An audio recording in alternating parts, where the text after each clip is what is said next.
Assalamualaikum warahmatullahi wabarakatuh. Shalom, Om Swastiastu, Namo Buddhaya, salam kebajikan. Pada kesempatan kali ini, saya Putu Sugeng Sisworo berdasarkan pada materi sebelumnya. Pada tugas besar yang pertama, saya disuruh membuat sebuah makalah yang berjudul Pengaruh Bahasa Daerah dan Bahasa Asing terhadap Perkembangan Bahasa Indonesia. Sebelum itu saya ingin memperkenalkan diri saya. Saya berasal dari Prodi Teknik Elektro dengan NIM 531251251. Yang pertama-tama, pengaruh bahasa daerah dalam perkembangannya yang berawal dari sejarahnya. Bahasa Indonesia berakar dari bahasa Melayu yang dikukuhkan sebagai bahasa persatuan melalui Sumpah Pemuda pada tahun 1928. Namun realitanya pada saat ini, perkembangan bahasa tidak terjadi di ruang hampa. Interaksi dengan lebih dari 7.000 bahasa daerah atau arus globalisasi bahasa asing menciptakan dinamika linguistik dan dinamistik. Interaksi ini membawa dampak ganda, memperkaya sekaligus menantang eksistensi bahasa Indonesia yang baku. Fokus penelitian saya yang pertama adalah perumusan masalah. Bagaimana pengaruh positif dan negatif bahasa daerah? Yang kedua, bagaimana pengaruh positif dan negatif bahasa asing? Yang ketiga, apa strategi mempertahankan kedudukan bahasa Indonesia? Dengan tujuan penulisan sebagai berikut. Yang pertama, menganalisis peran bahasa daerah dalam penayangan kosakata. Yang kedua, menganalisis dampak dominasi bahasa asing. Yang ketiga, merumuskan rekomendasi strategis pelestarian bahasa. Dampak positif bahasa daerah. Yang pertama itu memperkaya kosakata.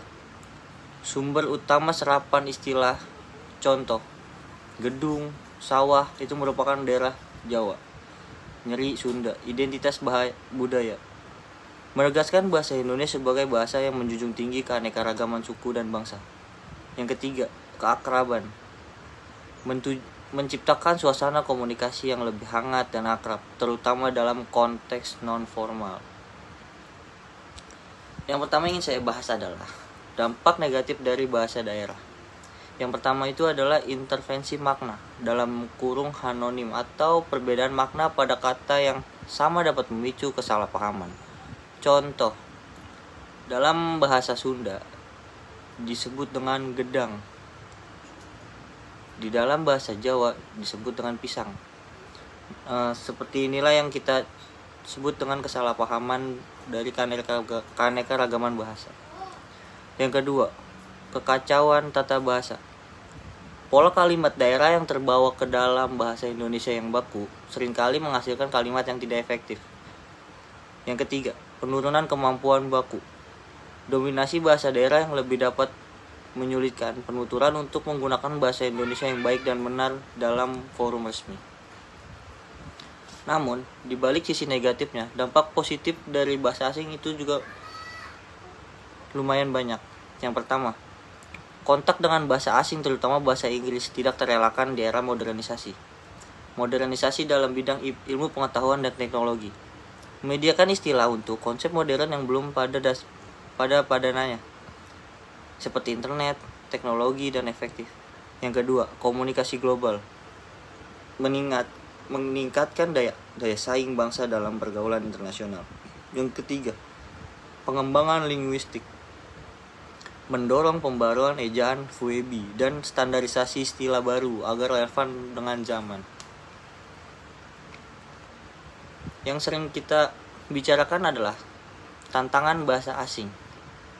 Yang pertama itu pergeseran kedudukan.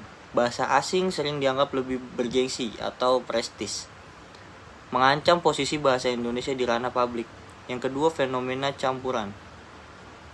Penggunaan campuran bahasa, misal presentasi gua tadi intersif, dapat merusak kemudian struktur bahasa. Kedudukan dan fungsi. Sebagai bahasa nasional, lembaga kebangsaan, identitas nasional, dan alat pemersatu sebagai suku bangsa serta alat komunikasi antar daerah. Sebagai bahasa negara, bahasa resmi keanekaragaman pengantar pendidikan serta alat pengembangan kebudayaan dan ilmu pengetahuan teknologi. Dan berikut saya berikan contoh tabel adaptasi kosakata. Ada serapan dari bahasa Jawa, Sunda, Inggris, Belanda, dan Arab. Kesimpulannya, perkembangan bahasa Indonesia adalah hasil dari interaksi kompleks. Bahasa daerah berperan sebagai penjaga identitas dan akar budaya, sementara bahasa asing berperan sebagai jembatan modernisasi. Kunci utamanya adalah keseimbangan, melestarikan bahasa daerah, menguasai bahasa asing, namun tetap mengutamakan bahasa Indonesia. Saran dan rekomendasi.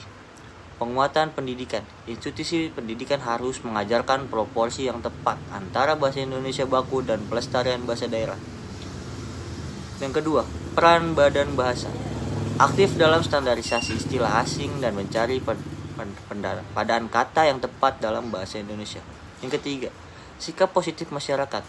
Menumbuhkan rasa bangga, menggunakan bahasa Indonesia yang baik dan benar sebagai wujud nasionalisme. Terima kasih, sekian dari saya, Putu Sugeng Sisworo, Universitas Dian Nusantara. Kalau ada pertanyaan, silakan berikan pertanyaan di bawah ini.